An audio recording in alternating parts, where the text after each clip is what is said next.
Hello friends, आओ सुनो कहानी की श्रृंखला में आज हम एक नई कहानी के साथ प्रस्तुत हैं।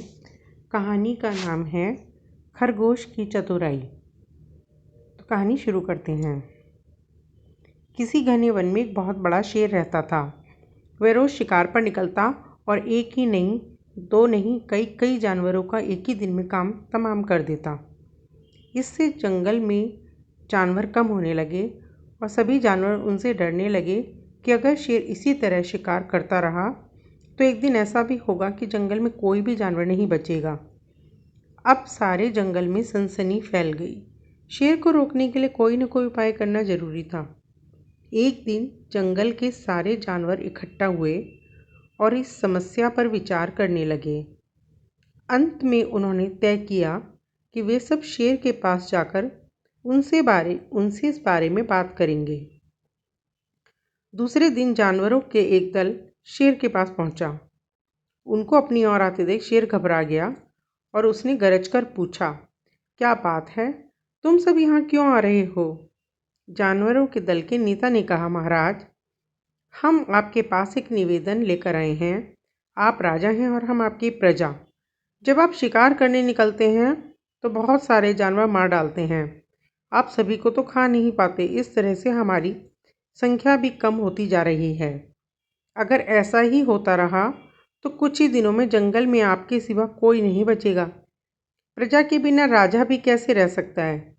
यदि हम सभी मर जाएंगे तो आप भी राजा नहीं रहेंगे और आपके भोजन का प्रबंध भी नहीं हो पाएगा। हम चाहते हैं कि आप सदा हमारे राजा बने रहें। इसीलिए हमारी आपसे विनती है कि अब आप अपनी कंदरा में ही रहा करें। हर रोज़ हम स्वयं ही आपके खाने के लिए एक जानवर को भेज दिया करेंगे। इस तरह से राजा और प्रजा दोनों ही आराम से रह सकेंगे। शेर को लगा कि यह उपाय तो अच्छा है और जानवरों की बात में सच्चाई है। उसने पल भर सोचा, फिर बोला, चलो मैं तुम्हारी सुझाव को मान लेता हूँ, लेकिन याद रखना, अगर किसी भी दिन तुमने मेरे खाने के लिए पूरा भोजन नहीं भेजा तो मैं जितने जानवर चाहूँ मार डालूँगा। जानवरों के पास तो और कोई चारा भी नहीं था, इसीलिए उन्होंने शेर की शर्त मान ली और अपने अपने घर चले गए।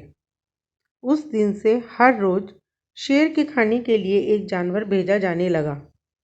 इसके लिए जंगल में रहने वाले जानवरों में से एक एक जानवर बारी बारी से चुना जाता था।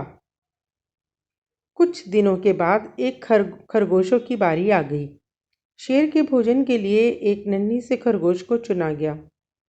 वह खरगोश जितना छोटा था उतना ही चतुर भी था। उसने सोचा, बेकार में शेर के हाथों मरना मूर्खता है। अपनी जान बचाने का कोई न कोई उपाय अवश्य करना चाहिए और हो सके तो कोई ऐसी तरकीब ढूंढनी चाहिए जिससे सभी को इस मुसीबत से सदा के लिए छुटकारा मिल जाए। अगर वो तरकीब काम नहीं करी तो मरना तो वैसे भी है ही। आखिर उसने एक तरकीब सोच ही ली। अब खरगोश धीरे धीरे आराम से शेर की कंदरा की ओर चल पड़ा। जब वह शेर के पास पहुंचा तो बहुत देर हो चुकी थी। भूख के मारे शेर का बुरा हाल हो रहा था। जब उसने सिर्फ एक छोटे से खरगोश को अपनी ओर आते देखा तो गुस्से से बौखला उठा और बोला, किसने तुम्हें भेजा है? एक तो पिद्दी जैसे हो, दूसरे इतनी देर से आ रहे हो। जिन बेवकूफ़ों ने तुम्हें भेजा है ना, मैं उन सबको ठीक कर दूंगा। एक एक का काम तमाम न किया तो मेरा नाम भी शेर नहीं। नन्हे खरगोश ने आदर से जमीन तक झुककर प्रणाम किया और बोला, महाराज, अगर आप कृपा करके मेरी बात सुन लो तो मुझे और अन्य जानवरों को दोष नहीं दोगे। वे तो जानते थे कि एक छोटा सा खरगोश आपके भोजन के लिए पूरा नहीं पड़ेगा, इसीलिए उन्होंने तो ज़्यादा खरगोश भेजे थे। लेकिन क्या करें, रास्ते में हमें एक और शेर मिल गया। अब उसने बाकी खरगोशों को मारकर खा लिया। ये सुनते ही शेर दहाड़कर बोला, क्या कहा? दूसरा शेर इस जंगल में? कौन है? तुमने उसे कहाँ देखा था? महाराज, वह तो बहुत ही बड़ा शेर है, खरगोश ने कहा। वह जमीन के अंदर बनी एक बड़ी गुफा में से निकला था। वह तो मुझे ही मारने आ रहा था, पर मैंने उससे कहा, सरकार, आपको पता नहीं कि हमारे एक और राजा हैं। हम सब अपने महाराज के भोजन के लिए जा रहे थे, लेकिन आपने उनका खाना खा लिया है। अगर हमने अपने महाराज से आपकी शिकायत कर दी तो हमारे महाराज आपको छोड़ेंगे नहीं, वे ज़रूर ही यहाँ आके मार देंगे। वो बहुत वीर हैं, बहादुर हैं। इस पर उसने पूछा, कौन है तुम्हारा राजा? तो हमने जवाब दिया, हमारा राजा जंगल का सबसे शक्तिशाली शेर है। महाराज, मेरा ऐसे कहते ही वह गुस्से से लाल पीला होकर बोला, बेवकूफ़, इस जंगल का राजा तो मैं हूँ। यहाँ सब जानवर मेरी प्रजा हैं। मैं जिसके साथ जैसा चाहूँ वैसा कर सकता हूँ।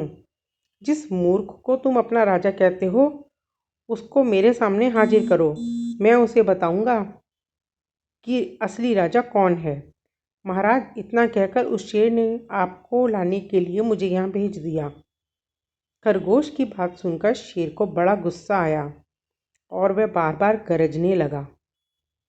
उसकी भयानक गरज से सारा जंगल दहलने लगा। मुझे फौरन उस मूर्ख का पता बताओ, शेर ने दहाड़कर कहा। जब तक मैं उसे जान से न मार दूं मुझे चैन नहीं मिलेगा। बहुत अच्छा महाराज, खरगोश ने कहा, मौत ही उस दुष्ट की सजा है। अगर मैं ही बड़ा और मजबूत होता तो मैं खुद ही ना उसे मार देता। चलो चलो, रास्ता दिखाओ, शेर ने कहा। फौरन बताओ किधर चलना है। इधर आइए महाराज, इधर। खरगोश रास्ता दिखाते हुए शेर को एक कुएं के पास ले गया और बोला, महाराज, यह दुष्ट शेर जमीन के नीचे किले में रहता है। जरा सावधान रहिएगा। किले में छुपा दुश्मन ज़्यादा खतरनाक होता है। शेर ने कहा, हाँ हाँ, तुम बताओ, मैं उससे निपट लूँगा। तुम यह बताओ वह है कहाँ? पहले जब मैंने उसे देखा था तब तो यहीं बाहर खड़ा था।